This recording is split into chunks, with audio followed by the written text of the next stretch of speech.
ನಮಸ್ಕಾರ ಸ್ನೇಹಿತರೆ, ಚಾನಲ್ಗೆ ಸ್ವಾಗತ. ಚಾನಲನ್ನು ಸಬ್ಸ್ಕ್ರೈಬ್ ಮಾಡಿಕೊಂಡು ಪೂರ್ತಿ ನೋಡಿ ವಿಡಿಯೋವನ್ನು. ಇದೇ ಮಾರ್ಚ್ 8ರಂದು ಮಹಾಶಿವರಾತ್ರಿ ಹಬ್ಬದ ಆಚರಣೆ ಬರ್ತಾ ಇದೆ. ತ್ರಿಮೂರ್ತಿಗಳಲ್ಲಿ ಒಬ್ಬನಾದ ಮಹಾದೇವನ ಪ್ರೀತ್ಯರ್ಥಕ್ಕಾಗಿ ಈ ಹಬ್ಬವನ್ನು ಆಚರಿಸ್ತೇವೆ.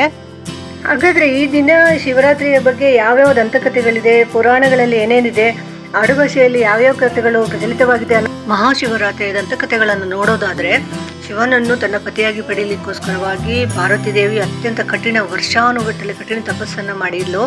ಈ ಕಠಿಣ ತಪಸ್ಸಿನ ಫಲವಾಗಿ ಕೊನೆಯಲ್ಲಿ ಶಿವನು ಅವಳಿಗೆ ಒಲಿತಾನೆ. ಈಗ ಶಿವ ಮತ್ತು ಪಾರ್ವತಿ ದೇವಿಯು ಫಾಲ್ಗುಣ ಮಾಸದ 14ನೆಯ ದಿನದಂದು ಅಥವಾ ಚತುರ್ದಶಿಯ ದಿನದಂದು ವಿವಾಹದಲ್ಲಿ ಸೇರ್ಕೊಳ್ತಾರೆ.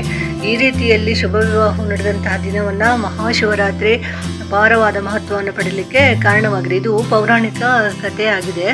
ಹಾಗೆಯೇ ಗರುಡ ಪುರಾಣವು ಈ ದಿನದ ಬಗ್ಗೆ ಹೇಳ್ತಕ್ಕಂಥ ಮಹತ್ವದ ವಿಷಯ ಏನಂತ ಹೇಳಿದರೆ, ಒಬ್ಬ ಬೇಟೆಗಾರ ಒಂದ್ಸಾರಿ ಒಬ್ಬ ಬೇಟೆಗೆ ಅಂತ ಹೇಳಿ ಕಾಡಿಗೆ ಹೋಗ್ತಾನೆ. ಅವರ ಆಹಾರ ಅಭ್ಯಾಸನೇ ಮಾಂಸ ಆಗಿರೋದ್ರಿಂದ ಹೆಂಡತಿ ಮಕ್ಕಳಿಗೆ ಅವನಿಗೆ ಆಹಾರವನ್ನು ತಂದುಕೊಡ್ಬೇಕು ಅನ್ನೋ ಉದ್ದೇಶವನ್ನು ಅಂದ್ಕೊಂಡು ಬೆಳಿಗ್ಗೆನೆ ಅವನು ಇಷ್ಟವಾದಂತಹ ಒಂದು ನಾಯಿಯನ್ನು ಕರ್ಕೊಂಡು ಬೇಟೆಗೆ ಹೋಗ್ತಾನೆ. ಇಡೀ ದಿನ ಬೇಟೆಗಾಗಿ ಕಾಡಲ್ಲಿ ಅಲ್ದ್ರೂ ಸಹ ಅವನಿಗೆ ಒಂದೇ ಒಂದು ಬೇಟೆ ಸಿಗೋದಿಲ್ಲ.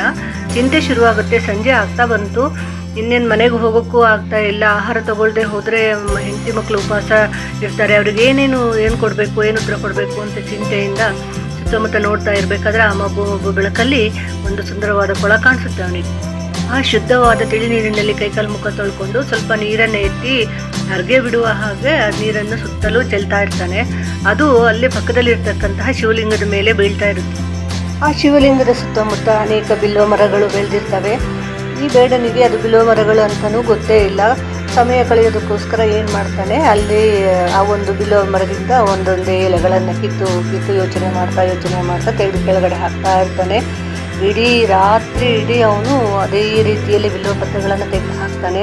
ಅವನು ಕೆಳಗಡೆ ಹಾಕಿದಂತಹ ಪ್ರತಿಯೊಂದು ಬಿಲ್ವ ಪತ್ರವೂ ಸಹ ಶಿವನ ಅಂದರೆ ಶಿವಲಿಂಗದ ಮೇಲೆ ಬೀಳ್ತಾ ಇರುತ್ತೆ. ಇದು ಅವನಿಗೆ ಗೊತ್ತೇ ಇರೋದಿಲ್ಲ. ಅಷ್ಟೊತ್ತಿಗೆ ಅವನ ಕಾಲುಗುಡದಲ್ಲಿ ಏನೋ ಸರಿದಾಡಿದಂತಹ ಹಾಗಾದಾಗ ಅವನು ಸ್ವಲ್ಪ ಹೀಗೆ ಬಗ್ಗಿ ಕೆಳಗಡೆ ನೋಡ್ತಾನೆ. ಆಗ ಅವನ ಬೆನ್ನಿನ ಮೇಲಿದ್ದ ಬತ್ತಳಿಕೆಯಿಂದ ಒಂದು ಬಾಣ ಜಾರಿ ಕೆಳಗಡೆ ಬೀಳುತ್ತೆ. ಬಿದ್ದಿರ್ತಕ್ಕಂತಹ ಬಾಣವನ್ನು ಎತ್ಕೊಳ್ಬೇಕು ಅಂತೇಳಿ ಹೇಳಿ ಅವನು ಬಾಗ್ತಾನೆ. ತುಂಬ ಬಾಗಿ ಅವನು ಶಿರವನ್ನು ನೆಲದವರೆಗೂ ಬಾಗಿಸ್ಬಿಟ್ಟು ಆ ಬಾಣವನ್ನು ತಗೊಳ್ಬೇಕಾಗುತ್ತೆ. ಅಂತಹ ಸಂದರ್ಭದಲ್ಲಿ ಶಿವನಿಗೆ ಸಾಷ್ಟಾಂಗ ನಮಸ್ಕಾರ ಮಾಡಿದ ರೀತಿಯಲ್ಲಿ ಅವನ ಭಂಗಿ ಇರುತ್ತೆ. ಇದರಿಂದ ಶಿವನು ತೃಪ್ತನಾಗ್ತಾನೆ. ಬೇಡನು ಮಾಡಿದ ಫಲಾಪೇಕ್ಷೆ ಇಲ್ಲದಂತಹ ಪೂಜೆಯಿಂದ ಹಾಗೂ ನಿಷ್ಕಲ್ಮಶವಾದ ಮನಸ್ಸಿನಿಂದಾಗಿ ಸುಪ್ರೀತನಾದಂತಹ ಶಿವನು ಬೇಡನ ಅಂತಿಮ ಕಾಲದಲ್ಲಿ ಯಮದೂತರಿಗೆ ಅವನ ದೇಹವನ್ನು ಅಥವಾ ಜೀವವನ್ನು ಕೊಡದೆ ಅವನ ದೂತರ ಮೂಲಕ ಶಿವ ಸಾನ್ನಿಧ್ಯವನ್ನು ಸೇರಲಿಕ್ಕೆ ಹಾರೈಸಿದ ಅನ್ನುವಂತಹ ಕತೆ ಇದೆ. ಅಂದರೆ ಮುಕ್ತಿಯನ್ನು ಬೇಡ ಪಡೆದ ಅನ್ನುವಂತಹದ್ದು ಅತಿ ಮುಖ್ಯವಾದಂತಹ ವಿಚಾರ ಆಗಿದೆ ಇಲ್ಲಿ. ಶಿವರಾತ್ರಿಯ ದಿನ ಶುದ್ಧ ನೀರಿನಿಂದ ಜಲಾಭಿಷೇಕವನ್ನು ಮಾಡಿ ಬಿಲ್ವಪತ್ರಗಳಿಂದ ಅರ್ಚನೆಯನ್ನು ಮಾಡಿ ಸಾಷ್ಟಾಂಗ ನಮಸ್ಕಾರಗಳನ್ನು ಮಾಡಿ ನಿಷ್ಕಲ್ಮಶ ಮನಸ್ಸಿನಿಂದ ಶುದ್ಧ ಮನಸ್ಸಿನಿಂದ ಶಿವನನ್ನು ಯಾರು ಪ್ರಾರ್ಥಿಸ್ತಾರೋ ಅವರ ಜೀವನ ಪಾವನವಾಗುತ್ತೆ, ಮುಕ್ತಿಯೆಡೆಗೆ ಅವರು ಸಾಕ್ತಾರೆ ಅನ್ನೋದನ್ನು ಈ ಕತೆ ಹೇಳುತ್ತೆ. ಇನ್ನೊಂದು ದಂತಕಥೆಯ ಪ್ರಕಾರ ದೇವತೆಗಳು ಹಾಗೂ ರಾಕ್ಷಸರು ಅಮೃತ ಕಲಶಕ್ಕೋಸ್ಕರವಾಗಿ ಸಮುದ್ರ ಮಥನವನ್ನು ಮಾಡ್ತಾ ಇರ್ತಾರೆ. ಈ ಸಮಯದಲ್ಲಿ ಅಮೃತ ಕಲಶ ಬರುವುದಕ್ಕಿಂತ ಮೊದಲು ವಿಷದ ಕಲಶ ಹೊರಗಡೆಗೆ ಬರುತ್ತೆ. ಈ ವಿಷವು ಜಗತ್ತಿನಾದ್ಯಂತ ಪಸರಿಸಿ ಸೃಷ್ಟಿನಾಶ ಆಗುತ್ತೆ ಅನ್ನೋ ಕಾರಣಕ್ಕೆ ಶಿವನು ಅದನ್ನು ಕುಡಿತಾನೆ. ಇದನ್ನು ಗಮನಿಸಿದಂತಹ ಪಾರ್ವತಿ ದೇವಿಯು ಬಂದು ಅವನ ಕುತ್ತಿಗೆಯ ಭಾಗದಲ್ಲಿ ಒತ್ತಿ ಹಿಡಿದು ವಿಷವು ಅವನ ದೇಹವನ್ನು ಪ್ರವೇಶಿಸಿದ ಹಾಗೆ ತಡಿತಾಳೆ. ಆ ಒತ್ತಿ ಹಿಡಿದಂಥ ಪ್ರದೇಶದಲ್ಲಿ ಅವನ ಕುತ್ತಿಗೆ ಭಾಗದಲ್ಲಿ ನೀಲಿ ಬಣ್ಣಕ್ಕೆ ಬರುತ್ತೆ. ಅದರಿಂದ ಅವನಿಗೆ ನೀಲಕಂಠ ಅಂತೇಳಿ ಹೇಳ್ತಾರೆ. ವಿನಾಶ ಆಗೋದನ್ನು ತಪ್ಪಿಸ್ಲಿಕ್ಕೋಸ್ಕರವಾಗಿ ಶಿವನು ವಿಷ ಕುಡಿದಂತಹ ಈ ದಿನವನ್ನು ನೆನಪಿಗೋಸ್ಕರವಾಗಿ ಆಚರಿಸ್ತಾರೆ ಅನ್ನುವಂಥ ಪ್ರತೀತಿನೂ ಇದೆ. ಇನ್ನೊಂದು ಪೌರಾಣಿಕ ಕಥೆಯ ಪ್ರಕಾರ ಪರ್ವತರಾಜನ ಮಗಳಾದ ಪಾರ್ವತಿಯು ಶಿವನನ್ನು ವರಿಸುವ ಸಲುವಾಗಿ ಸಾವಿರಾರು ವರ್ಷಗಳವರೆಗೆ ಕಠಿಣ ತಪಸ್ಸನ್ನು ಆಚರಿಸ್ತಾಳೆ. ಕೊನೆಗೆ ಅವಳ ಕಠಿಣ ತಪಸ್ಸು ಫಲಿಸಿ ಶಿವನು ಪಾರ್ವತಿಯನ್ನು ವಿವಾಹವಾಗಲು ಅಥವಾ ಪತ್ನಿಯನ್ನಾಗಿ ಸ್ವೀಕರಿಸಲು ಒಪ್ಪಿಗೆಯನ್ನು ಕೊಡ್ತಾನೆ. ಅವರಿಬ್ಬರು ಮದುವೆಯಾದಂತಹ ಶುಭ ದಿನವೇ ಈ ಶಿವರಾತ್ರಿಯ ದಿನ. ಶಿವರಾತ್ರಿ ಹಬ್ಬವು ಮಹಿಳೆಯರಿಗೆ ಅತ್ಯಂತ ಮಂಗಳಕರವಾದ ಹಬ್ಬ ಹಾಗೂ ಪ್ರಾರ್ಥನೆಗೆ ಅತ್ಯಂತ ಪ್ರಶಸ್ತವಾದ ದಿನ ಅಂತ ಯಾಕೆ ಪರಿಗಣಿಸಲಾಗುತ್ತೆ ಅಂದರೆ, ಹಿಂದೂ ಪುರಾಣಗಳ ಪ್ರಕಾರ ಶಿವನ ಪತ್ನಿ ಪಾರ್ವತಿ ಇರ್ತಾಳಲ್ಲ, ಅವಳು ತನ್ನ ಪತಿಗೆ ಹಾನಿಯಾಗುವ ಯಾವುದೇ ದುಷ್ಟರಿಂದ ದೂರ ಇರಬೇಕು ಅಂತಕ್ಕಂತಹ ಪ್ರಾರ್ಥನೆಯನ್ನು ಈ ದಿನ ಸಲ್ಲಿಸ್ತಾಳೆ. ಅದಕ್ಕೋಸ್ಕರ ಅದು ನೆರವೇರುತ್ತೆ. ಅವತ್ತಿನಿಂದ ಇಂದಿನವರೆಗೂ ಸಹ ಮಹಾಶಿವರಾತ್ರಿಯನ್ನು ಮಹಿಳೆಯರಿಗೆ ಮಂಗಳಕರ ದಿನವೆಂದು ಪರಿಗಣಿಸಲಾಗಿದೆ. ಗಂಡ ಮತ್ತು ಮಕ್ಕಳ ಶ್ರೇಯಸ್ಸಿಗೋಸ್ಕರವಾಗಿ, ಕ್ಷೇಮಕ್ಕಾಗಿ ಮಹಿಳೆಯರು ಈ ಪೂಜೆಯನ್ನು ಮಾಡಿದರೆ ಅತ್ಯಂತ ಶ್ರೇಯಸ್ಸು ಅಂತಕ್ಕಂತಹ ನಂಬಿಕೆ ಇವತ್ತಿನವರೆಗೂ ಸಹ ಇದೆ. ಮಹಾಶಿವರಾತ್ರಿಯನ್ನು ಶಿವರಾತ್ರಿಯ ದಿನದಂದು ಪ್ರತಿಯೊಂದು ಶಿವಾಲಯಗಳಲ್ಲಿಯೂ ಅತ್ಯಂತ ವಿಜೃಂಭಣೆಯಿಂದ, ಭಕ್ತಿಯಿಂದ, ಶ್ರದ್ಧೆಯಿಂದ ಆಚರಿಸಲಾಗುತ್ತೆ. ಭಾರತದಾದ್ಯಂತ ಅತ್ಯಂತ ಪ್ರಸಿದ್ಧವಾದಂತಹ ಸಾವಿರಾರು ಶಿವನ ದೇವಾಲಯಗಳು ಕಾಶ್ಮೀರದಿಂದ ಹಿಡಿದು ಕನ್ಯಾಕುಮಾರಿಯವರೆಗೂ ಇದೆ. ಆದ್ದರಿಂದ ಯಾವುದೇ ಒಂದು ದೇವಸ್ಥಾನಕ್ಕಾದರೂ, ಶಿವನ ದೇವಸ್ಥಾನಕ್ಕೆ ಹೋಗಿ ಆ ದಿನ ಪೂಜೆಯನ್ನು ಸಲ್ಲಿಸೋದು ಭಕ್ತರ ಒಂದು ಗುರಿಯಾಗಿರುತ್ತದೆ.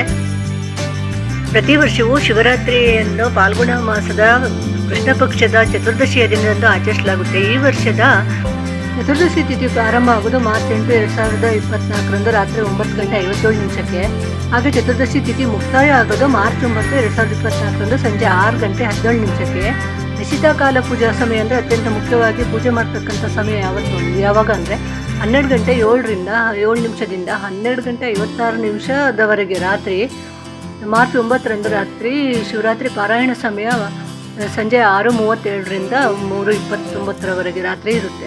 ಶಿವಭಕ್ತರಿಗೆ ಮುಕ್ತಿಯನ್ನು ಪಡೆಯಲಿಕ್ಕೆ ಸಾಧನದ ದಿನವಾಗಿ ಇದನ್ನು ಪರಿಗಣಿಸಲಾಗುತ್ತೆ. ಲಯಕರ್ತನಾದ ಶಿವನು ಭಕ್ತರ ಉದ್ಧಾರಕ್ಕಾಗಿ ಅನೇಕ ರೂಪಗಳನ್ನು ಪಡೆದು ಭೂಮಿಯ ಮೇಲೆ ಅವತರಿಸಿರ್ತಾನೆ. ಈ ರೀತಿಯಲ್ಲಿ ಅವನನ್ನು ಪೂಜಿಸುವಂಥ ವಿಧಿವಿಧಾನಗಳನ್ನು ಈ ದಿನ ತಿಳ್ಕೊಳ್ಳೋಣ.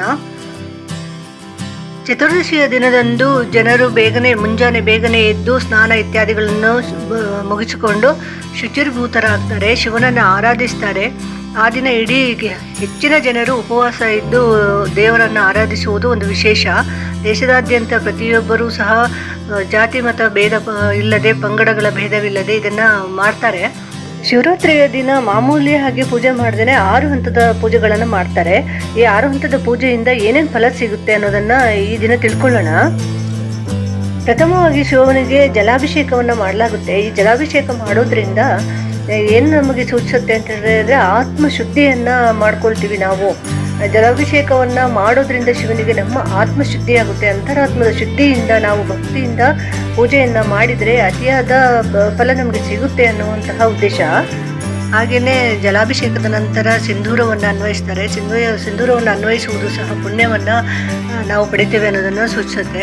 ಪೂಜೆ ಸಮಯದಲ್ಲಿ ಹಣ್ಣುಗಳನ್ನು ಕೊಡ್ತಾರೆ, ಹಣ್ಣುಗಳ ನೈವೇದ್ಯವನ್ನು ಮಾಡ್ತಾರೆ. ಯಾಕೆ ಅಂತ ಹೇಳಿದರೆ ಇದು ನಮ್ಮ ಎಲ್ಲ ಬಯಕೆಗಳನ್ನು ನೆರವೇರಿಸಬೇಕು ಮತ್ತು ದೀರ್ಘಾಯುಷ್ಯವನ್ನು ಕೊಡಬೇಕು ಅನ್ನುವಂಥ ಉದ್ದೇಶಕ್ಕಾಗಿ. ಹಾಗೆ ಅಗರಬತ್ತಿಗಳನ್ನು, ಶ್ರೀಗಂಧದ ಕಡ್ಡಿಗಳನ್ನು ಹಾಕಿಬಿಟ್ಟು ಧೂಪವನ್ನು ಹಾಕುವುದು ಸಂಪತ್ತಿನ ಪ್ರತೀಕವಾಗಿ. ಬಯಸಿದ ಎಲ್ಲ ಸಂಪತ್ತು ನಮಗೆ ಸಿಕ್ಕಲಿ ಅನ್ನುವಂತಹ ಒಂದು ಆಸೆಯಿಂದ ಈ ರೀತಿಯ ಪೂಜೆಯನ್ನು ಮಾಡ್ತಾರೆ. ವೀಳ್ಯದೆಲೆಗಳನ್ನು ಒಪ್ಪಿಸುವುದು ಯಾಕೆ ಅಂದರೆ ಲೌಕಿಕ ಬಯಕೆಗಳಿಂದ ಪಡೆದ ತೃಪ್ತಿಯನ್ನು ಇದು ಸೂಚಿಸುತ್ತೆ. ಲೌಕಿಕ ಜೀವನದಲ್ಲಿ ಅತಿ ಉತ್ತಮವಾದ ತೃಪ್ತಿಯು ದೊರೆಯಲಿ ನಮಗೆ ಅಂತಕ್ಕಂತಹ ಒಂದು ಉದ್ದೇಶದಿಂದ ಇದನ್ನು ಮಾಡ್ತಾರೆ.